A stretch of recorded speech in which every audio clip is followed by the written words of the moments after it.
You're earning more than ever, so why do you still feel stuck? More money, same stress. That shouldn't be happening. There's a hidden trap built into how your brain processes money, and the more you earn, the deeper it pulls you in. Here's what most people believe. Reach a certain number, the anxiety stops. Security finally arrives. That belief is wrong. In fact, it's the reason most people stay financially stuck their entire lives. A Princeton study found that beyond a certain income level, more money stops producing more satisfaction. The curve flattens. But people build their entire financial lives assuming it doesn't. Here's the actual mechanism. Your brain doesn't measure wealth in real numbers. It measures the gap between where you are and where you think you should be.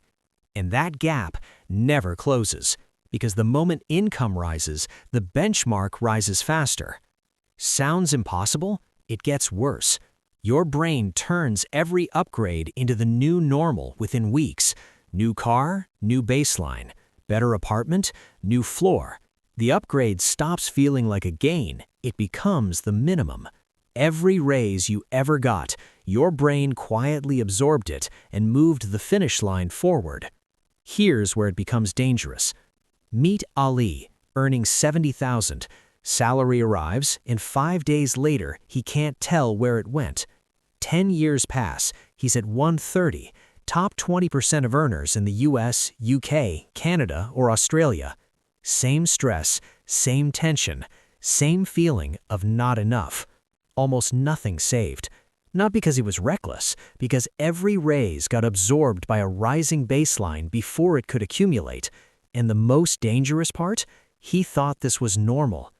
You're not getting richer, your life is just getting more expensive. Here's the second layer. Most people never reach this part. Feeling financially insecure, regardless of actual income, rewires how you make decisions.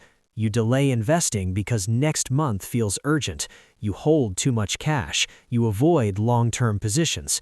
The psychological experience of feeling poor and the financial reality of being poor produce almost identical behavior. A high earner who feels behind acts like someone who is behind.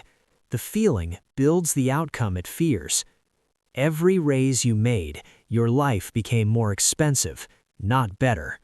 4 fixes, not mindset shifts, systems that directly counter the mechanism. 1. Before your next salary hits, auto-transfer a fixed percentage to investments. If you don't set this before the money arrives, it never happens. The lifestyle absorbs it within days, permanently. 2. Stop measuring wealth by how it feels. Measure how fast it's actually growing. Net worth up 15% year on year, that's real. Feeling rich was never a number. 3. Your brain defaults to comparing up, the colleague earning more, the bigger house nearby. Force a downward comparison. Track against your past self. That single shift breaks the baseline inflation loop. 4. Some purchases close a psychological gap. Others serve a real function. Learn which is which. You can't stop the urge, but you can interrupt it before it executes. The system works better when high earners feel permanently behind. Aspirational marketing, tiered products, visible status signals. These exist because this mechanism is predictable. The economy partially runs on the gap between what you have and what you think you should have. Not a conspiracy, just how the incentives align. Here is the cold truth. As long as you're trying to earn your way to feeling secure, you will never feel secure. The feeling was never at the next number. You don't feel poor because you earn less. You feel poor because your standards keep rising faster than your wealth. The people who escape this don't earn more, they change what they're measuring. You don't escape this by earning more, you escape it by thinking differently.